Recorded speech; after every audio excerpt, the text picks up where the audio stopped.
नमस्कार फ्रेंड्स, आप सभी का एक बार फिर से एजुकेशनल चैनल में स्वागत है। और आज की वीडियो में हम आपके साथ डिस्कस कर रहे हैं कुछ बहुत सी इम्पोर्टेंट एमसीक्यू टाइप के क्वेश्चन के ऊपर, जो कि आपके यूजीसी नेट पेपर 1 के लिए बहुत बहुत इंपॉर्टेंट रहेगा। आपको हम बता दें, जितना भी क्वेश्चन आज की वीडियो में हम आपके साथ डिस्कस करने वाले हैं वो पूरा का पूरा आपका कम्युनिकेशन के ऊपर बेस्ड है। और जितना भी क्वेश्चन आज की वीडियो में आपके साथ डिस्कस कर रहे हैं हम, वो पूरा का पूरा क्वेश्चन हम ऑलरेडी अपने चैनल के कम्युनिटी टैब में आपको प्रोवाइड कर चुके थे। आपका रिस्पांस मिला था और उसके आधार पे आज हम उस क्वेश्चन को वीडियो में डिस्कस कर रहे हैं। तो जितने लोग ने रिस्पांस दिया है बहुत बढ़िया उनके लिए है, ताकि अगर वो रिस्पांस देते हैं और फिर इस वीडियो को देखते हैं तो उनको क्लियर हो जाएगा कि हमने जो आंसर दिया है वो सही है, गलत है, और अगर गलत है तो क्यों गलत है। ठीक है, तो ये सभी चीज़ें यहाँ पे निकल के क्लियर हो जाएंगी। तो चलिए वीडियो शुरू करते हैं और आपका टाइम ज़ाया नहीं करते हैं और वीडियो के पहले क्वेश्चन पे चलते हैं। क्वेश्चन नंबर 239 है और कहा जा रहा है क्वेश्चन में, which of the following are the result of positive classroom communication. कहा गया है कि सकारात्मक कक्षा संप्रेषण का परिणाम लिखित निम्नलिखित में से क्या होता है। ऑप्शन फर्स्ट आपका डेडिकेशन यानी कि समर्पण, option second face to face यानी कि आमने सामना, ऑप्शन थर्ड आपका परसुएशन यानी कि अनुनय, एंड ऑप्शन आपका थर्ड प्रेशर और डिप्रेशन यानी कि दबाव या अवपीड़न। ठीक है, तो यहाँ पे 4 ऑप्शन दिया गया था और सबसे ज़्यादा देखें तो रिस्पांस मिला था ऑप्शन फर्स्ट पे। तो हम आपको बता दें कि देखिए, ये ऑप्शन फर्स्ट जो है 50% लोगों का जिस पे रिस्पांस मिला है वो यहाँ पे गलत है। ठीक है, जो करेक्ट आंसर होगा वो आपका होगा परसुएशन यानी कि अनुनय, यानी 22% लोग यहाँ पे करेक्ट हो रहे हैं। आपको बता दें कि अनुनय का मतलब अगर आप हिंदी में देखते हैं तो इसका मतलब होता है प्रार्थना। और आपको बता दें कि जब सकारात्मक कक्षा संप्रेषण का परिणाम के बारे में अगर कहा जाएगा तो यहाँ पे आपका जो उत्तर होगा वो आपका होगा ही अनुनय यानी कि थर्ड। अब देखिए, कक्षा जो क्लासरूम कम्युनिकेशन होता है उसमें क्या होता है, उसमें एक टीचर एक छात्र के बीच में या एक टीचर और एक पूरी के पूरी छात्र समूह के बीच में क्या होता है, इंटरेक्शन होता है। ठीक है, आइडियाज़ शेयर होते हैं, बात टीचर से छात्रों तक पहुंचाई जाती है और छात्रों से भी फीडबैक लिया जाता है और छात्र भी अपनी बातें टीचर तक पहुंचाते हैं। किस माध्यम से, अलग अलग जो आपके संचार के माध्यम जो हैं।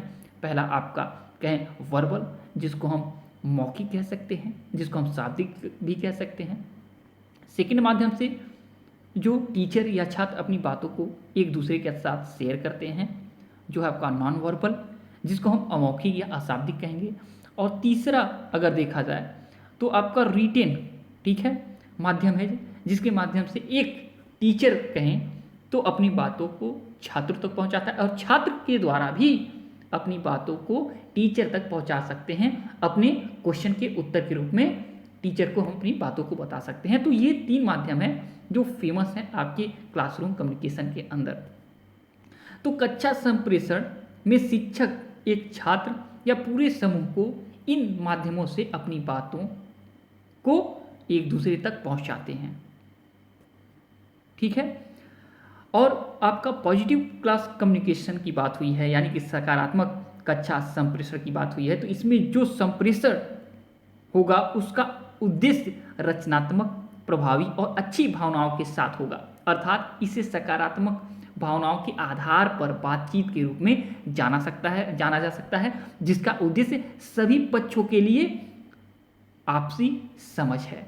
ठीक है, तो ये आपके लिए काफ़ी वैल्यूएबल थोड़ा सा हमारा लेक्चर रहेगा। अगर आपको अंडरस्टैंड हो जाता है तो बहुत बढ़िया है, नहीं होता है तो कोई दिक्कत नहीं है, आप लोग फीडबैक देंगे तो हम आगे भी इस पर आपको क्लियर लेक्चर दे सकते हैं। लेकिन ऑप्शन जो यहाँ पे करेक्ट है वो है आपका परसुएशन यानी कि अनुनय। यहाँ पे फर्स्ट आज के वीडियो के क्वेश्चन का ये आंसर हो गया। अब चलिए हम चलते हैं नेक्स्ट क्वेश्चन पे। क्वेश्चन नंबर है आपका 240। क्वेश्चन है आपका, how are the points mentioned in the existing media in the inter related series of communication. कहा जा रहा है संचार की अंतर संबंधित श्रृंखला में विद्यमान मीडिया में बिंदुओं का किस रूप में जिक्र किया जाता है। ठीक है, तो मीडिया, देखिए मीडिया यानी कि माध्यम, जिस माध्यम से किसी सूचना को पहुंचाया जाता है वो आपका मीडिया है, यानी कि साधन बातों को पहुंचाने का। ठीक है, यानी कि कंटेंट को पहुंचाने का साधन को हम मीडिया कहते हैं। तो यहाँ पे सबसे पहला ऑप्शन है नेटवर्क मीडिया यानी कि संजाल मीडिया।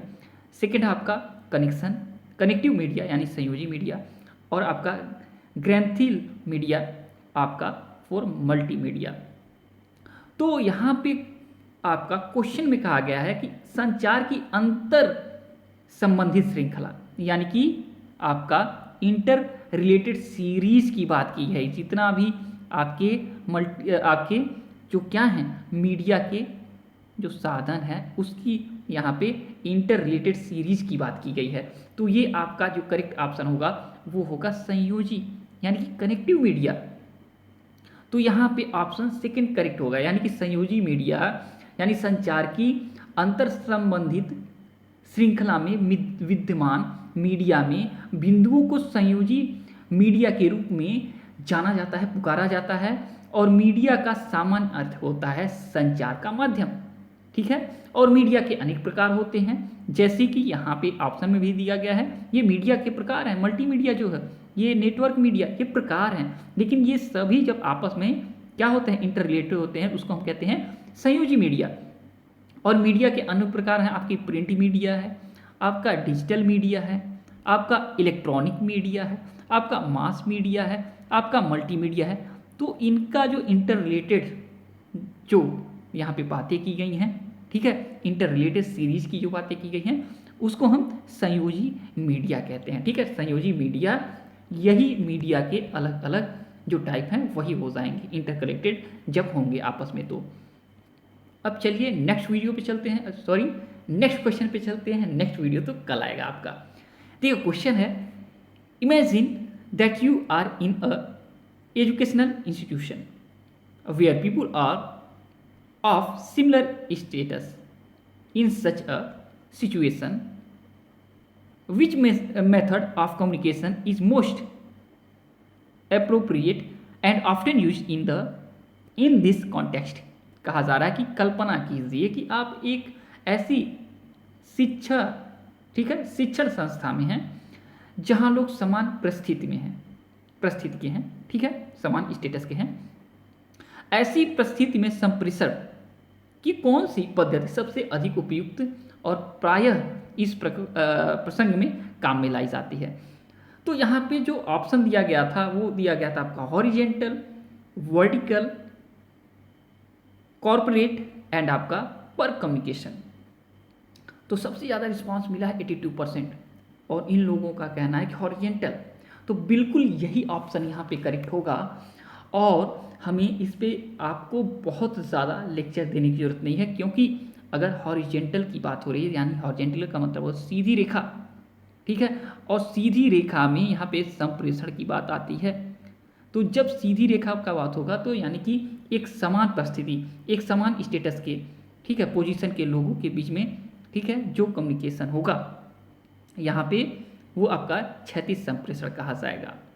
तो आपको बता दें कि क्षैतिज संचार, ठीक है, आमने सामने, यानी क्षैतिज संचार होगा समान संगठन के अंदर, ठीक है, समान पद के क्रम, यानी कि जो आपका सीरीज रहेगा, ठीक है, समान स्टेटस का जो सीरीज रहेगा, लोगों का जो पद रहेगा, उनके अंदर के लोगों के बीच सूचना का ट्रांसफर जो होता है उसको हम हॉरिजेंटल कहते हैं। एंड अगर वर्टिकल की बात की जाए, वर्टिकल किसको आप कहेंगे, वर्टिकल का मतलब होता है ऊर्ध्वाधर, ठीक है, ऊपर की तरफ जो जा रहा है, यानी किसी संगठन के पदों के क्रम के अनुसार विभिन्न स्तर होंगे, जब विभिन्न स्तर होंगे ऊपर नीचे, ठीक है, विभिन्न स्तरों के बीच सूचना का जो ट्रांसफरिंग होगा, हस्तांतरण होगा, ठीक है, तो वो आपका वर्टिकल कम्युनिकेशन होगा।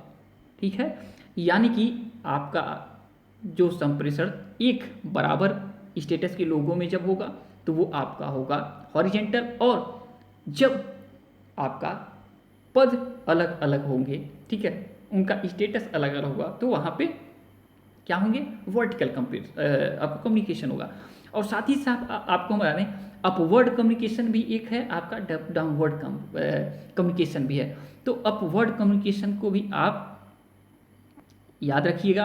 अपवर्ड कम्युनिकेशन कैसे होता है, अपवर्ड कम्युनिकेशन यानी नीचे से ऊपर की तरफ, यानी एक वर्कर है, ये अपनी बातों को पहुंचा रहे हैं किसके पास, अपने सुपरवाइजर के पास, और एक सुपरवाइजर अपनी बातों को पहुंचा रहा है कहाँ, मैनेजर के पास। तो अपनी बातों को नहीं, ये वर्कर की बात सुपरवाइजर तक, और सुपरवाइजर ने इस वर्कर की बात मैनेजर तक पहुंचाई। तो ये आपका अपवर्ड कम्युनिकेशन होता है। अगर डाउनवर्ड कम्युनिकेशन की बात करें, एक डाउनवर्ड कम्युनिकेशन भी होता है। तो यहाँ पे क्या होगा, यहाँ पे मैनेजर अपनी बात पहुंचाएगा पहले किसके पास, सुपरवाइजर के पास, सुपरवाइजर किसके पास फिर अपनी बात पहुंचाएगा, ये आपका वर्कर के पास। तो ये ऊपर से नीचे आता है आपका डाउनवर्ड, और अपवर्ड नीचे से ऊपर की तरफ जाता है, ठीक। तो ये भी आप याद रखिएगा। हो सकता है ये आपका प्रैक्टिकली तौर पे, ठीक है, कोई ऐसा क्वेश्चन बनाया दिया जाए, ठीक है, अप्लीकेबल के तौर पे, जैसे यहाँ पे आपको ये सामने थ्योरेटिकल नहीं अप्लीकेबल क्वेश्चन पूछा गया और आपने यहाँ पे करेक्ट आंसर दिया बहुत ही बढ़िया तरीके से, ठीक है, अपना रिस्पांस दिया। तो यहाँ पे इसी प्रकार से क्वेश्चन आपके एग्जाम में पूछे जा सकते हैं। तो अगर आप अपना, ठीक है, बेस मजबूत रखेंगे तो हर क्वेश्चन आप सॉल्व कर लेंगे। चलिए नेक्स्ट क्वेश्चन पे चलते हैं। क्वेश्चन नंबर है 242, ठीक है। क्वेश्चन कह रहा है what is the nature of the common feature of an information rich communication lecture, ठीक है। किसी सूचना समृद्ध कक्षा व्याख्यान की सामान्य विशेषता इसके किस प्रकृति में होने में होती है, किस प्रकृति के होने में होती है, ठीक है। तो सबसे पहला ऑप्शन दिया गया था आपका गतिरहित में, मोशनलेस में। सेकेंड आपका सातरित यानी कि नॉन लीनियर। आपका थर्ड है तथ्यात्मक यानी फैक्चुअल। एंड आपका फोर्थ ऑप्शन है खंडात्मक, फ्रैगमेंटरी, ठीक है। तो यहाँ पे सबसे ज़्यादा रिस्पांस मिला है 95% ऑप्शन थर्ड पे। तो बिल्कुल ये ऑप्शन थर्ड ही करेक्ट होगा। आपका 242 नंबर का जो क्वेश्चन है उसका करेक्ट ऑप्शन होगा तथ्यात्मक। यानी कि अगर तथ्यात्मक को हिंदी में इसका अर्थ अगर देखें तो आप अर्थ में पाएंगे, ठीक है, जो सच्चा हो, फैक्चुअल का मतलब जो सही हो, जो सच्चा हो, जो ठोस हो, प्रमाणिक हो, ठीक है, उसको हम फैक्चुअल कहते हैं। तो यदि कोई सूचना, यदि कोई इंफॉर्मेशन, ठीक है, फैक्ट पे आधारित हो, फैक्ट बेस्ड हो, अर्थात फैक्चुअल होती हो, तो वह अधिक क्या होगा, अधिक इफेक्टिव होगा, अधिक प्रभावशाली होगा। जो कि सूचना समृद्ध कक्षा व्याख्यान की सामान्य विशेषताओं में से एक है, ठीक। तो आपको ये याद रखना है कि यदि कोई सूचना तथ्यों पर आधारित होती है, ठीक है, तो वह अधिक प्रभावी होगी। तो यहाँ पे फैक्चुअल ही करेक्ट ऑप्शन आपका होगा। अब चलिए नेक्स्ट क्वेश्चन पे चलते हैं। क्वेश्चन नंबर आपका है 243 यानी 243। क्वेश्चन है टीचर स्टूडेंट कम्युनिकेशन ऑफ 10 यानी शिक्षक छात्र संप्रेषण प्राय होता है, ठीक है, शिक्षक छात्र संप्रेषण प्राय होता है।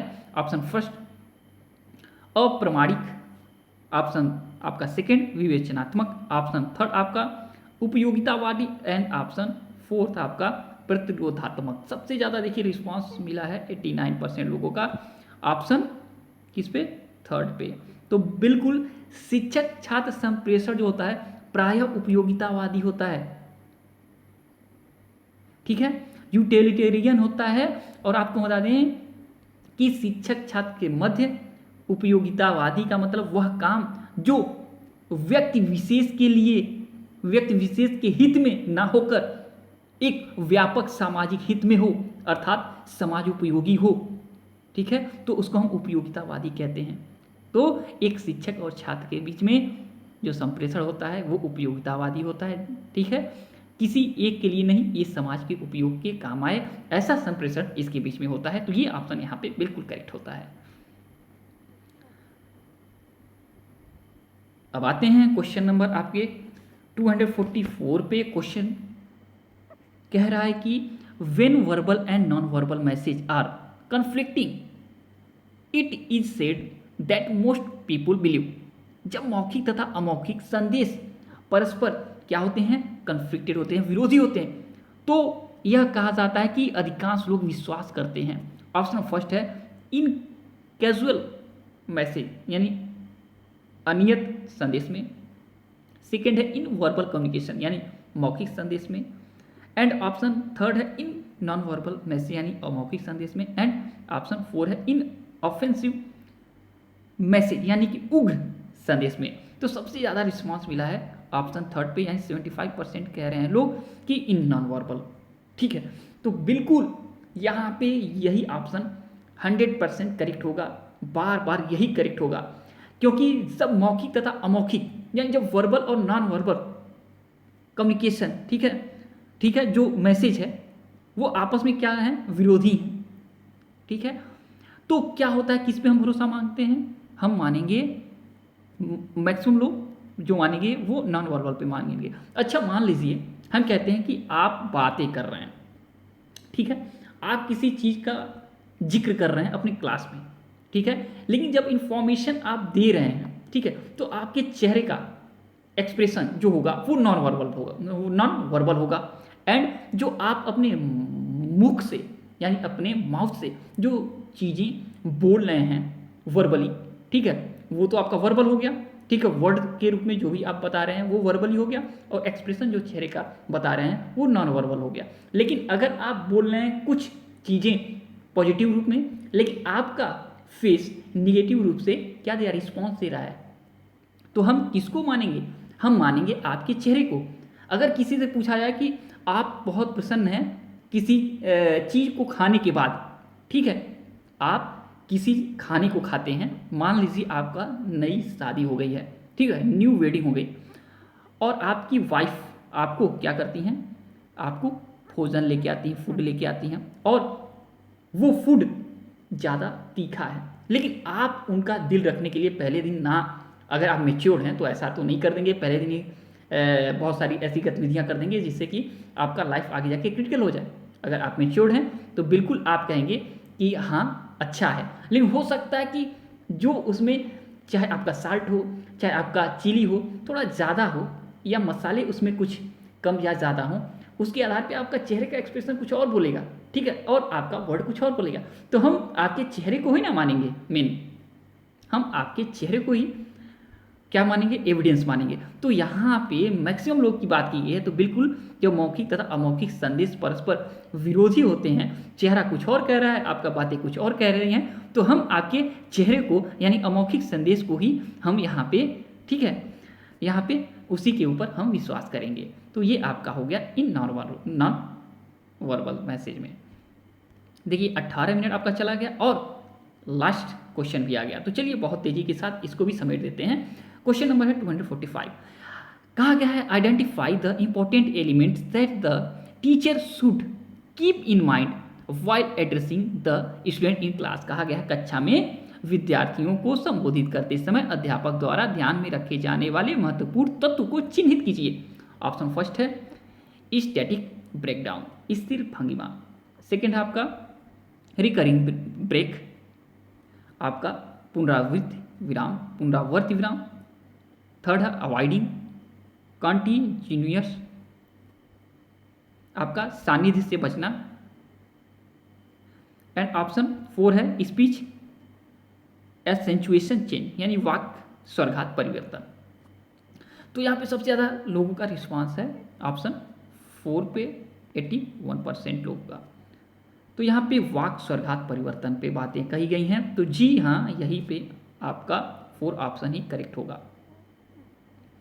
यानी कि कक्षा संप्रेषण अर्थात कक्षा को संबोधित करते समय अध्यापक को चाहिए कि वह वाक्य स्वर्घात परिवर्तन यानी चेंज इन पीस का ध्यान रखे ताकि संवाद अधिक प्रभावी बन सके। वाक्य का मतलब हो गया आपका स्पीच ठीक है। वाक का आपका मतलब हो गया स्पीच, और स्वराघात का मतलब हो गया किसी शब्द का उच्चारण करने पर साधारण से अधिक जोर देना।